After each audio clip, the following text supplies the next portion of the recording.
What's up, everybody? Welcome back to the channel. Today we're going to be reviewing the Invicta Pro Diver watch.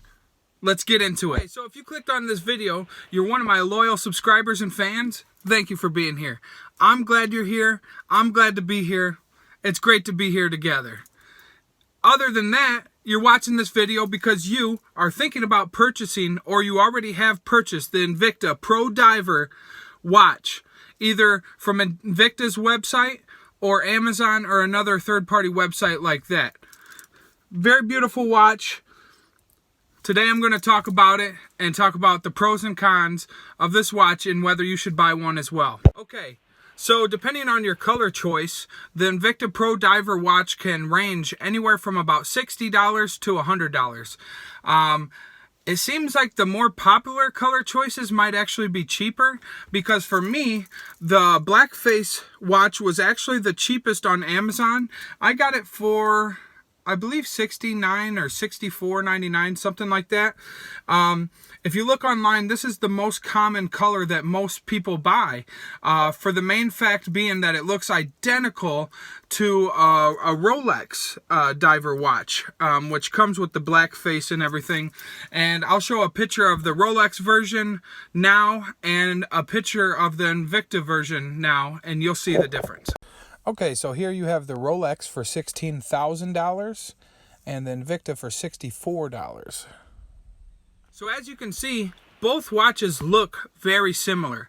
The main difference being one is about $64 and the other is $16,000. Yes, Rolex is a great brand and a great watch. They make great quality handcrafted watches with the best parts possible. But I will tell you today how this watch has almost everything in it that the Rolex does for a way better value. So let's do this. Invicta was created in 1837 in Switzerland. It was an original watch company where all parts were manufactured inside the company and used in all of their watches. Well, as years went on, they kind of slowed down on production and they weren't doing as well. If I'm correct, I believe it was either in 1960 or 1980, an American company purchased Invicta, and they decided to outsource most of the parts and keep the name. Because Swiss watches are usually the best in the business, they wanted a name that's been in the business and known as a Swiss watch company, and it's also been around since 1837, so this gave them some credibility for their watch company. So they purchased an already functioning watch company and built it up. What the new owners did is they started outsourcing the parts from Japan. This has a Japan movement in it. It's automatic.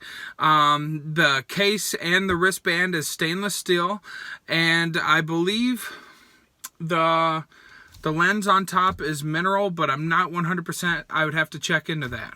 This Invicta Pro Diver watch is good. Waterproof up to 660 feet. That is 200 meters. It has a rotating bezel and a very luminous hands and dials. It's the exact same hands that the Rolex has, almost like a Mercedes looking piece, but the second hand is different. So that's the main factor. There is a magnifying glass on the date. That's the same as the Rolex. And on the back is a clear back. You can see inside to the gears turning and everything, and it has the rotating piece, yellow for Invicta. Like I said, this is a automatic watch, so your movement charges it. I was wearing this daily for quite a while and it stayed charged. I didn't wear it for about 2 days and it died for about 6 hours. So I would say currently the charge time on this one for me was 42 hours. But I may not have been moving around as much as needed to fully charge it up. But yeah, it went 42 hours without a charge after I wore it for a couple days. Now, to add to the waterproofing, it actually has a screw-down crown. You would unscrew it and pull it out to change the date and time. It's supposed to have one area for time and one area for date. I'm not sure if mine's broke or I'm not doing it correctly, but I'm having a hard time changing the date, but I can change the time. So what I did was I just spun the time till it got to the correct date. But theoretically, you shouldn't have to do that. So I'm not sure if that was a manufacturing flaw or if I'm just having a hard time getting it, because it is kind of finicky. I mean, you pull it out and you might skip the area or whatever, but for the most part, it's been working great for me. Beautiful watch. It's got some weight to it, so you can feel it's good. This face here, the watch itself is 38 millimeter. Most watches are usually about 40 millimeter, but this particular watch here is unisex. So this could be for a male or a woman.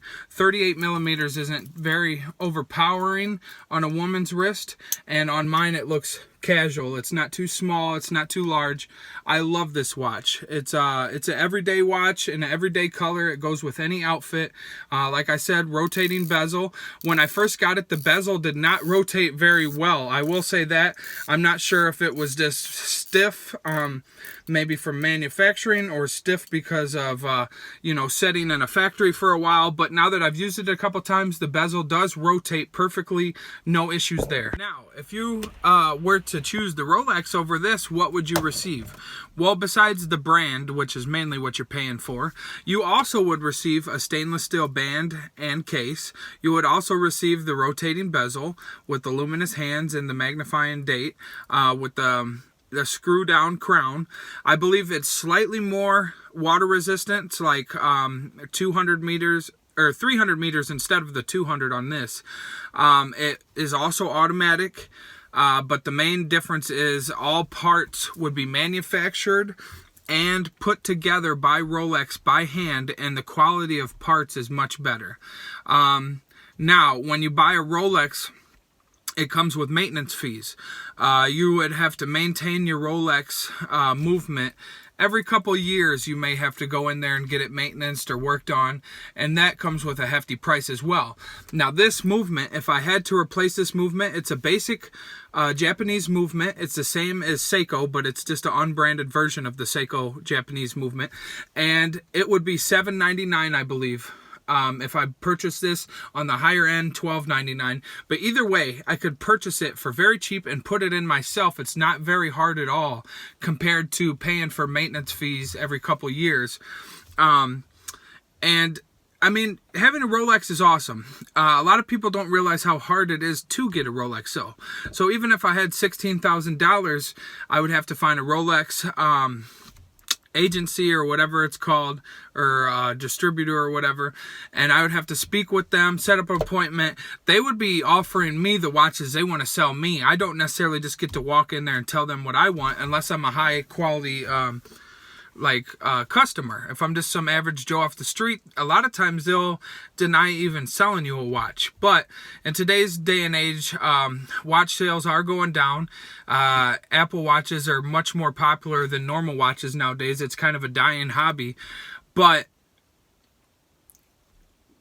if you were to buy a Rolex, it is a lot harder than you think a lot of times. Sorry, guys. With that being said, even if I had $16,000, I would probably buy this watch anyways because it's a great value. It feels like an expensive watch, even though it was only mid-range. You know, $64 isn't bad. Probably $72 after shipping. Came to my house within 3 days, and it's awesome. I love the watch. I've been trying to add a couple new watches to my collection. This is actually my first automatic watch, and this is a great starting point for somebody wanting a higher class watch or an automatic watch, and they don't want to spend too much. Or somebody who's interested in just the look of a diver watch. I mean, this is the basic look that you'll get in a lot of diver watches, whether it be Seiko or Citizen, Rolex. This is all modeled off of the Rolex. So they all tried to do the Rolex Submariner look-alike. And that's what this is. It's based off of it. And the black face is the most common because that's, I believe, what the Rolex original model was. I'm sure they have other color choices. There's so many color varieties in this watch. If you wanted to purchase, you can get blue, you can get blue and gold, you can get gold and green, you can get silver and green, you can get silver and red, silver and brown, gold, all gold. you name it. There is a million color variations for whatever your preference would be or what you're looking for.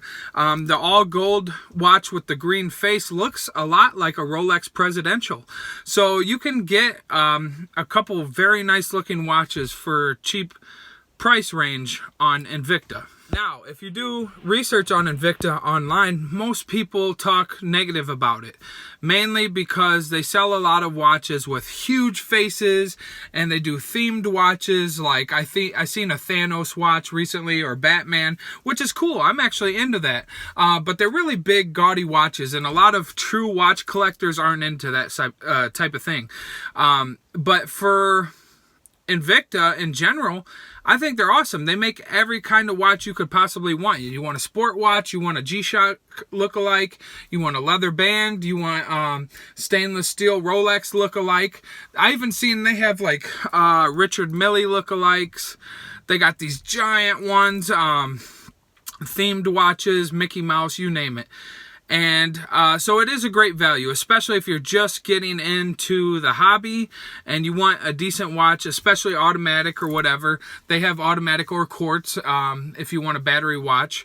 Analog, I guess they would call that. But yeah, digital, you name it. So overall, I give this watch probably 8 out of 10. The -2 is basically because the bezel did not rotate correctly.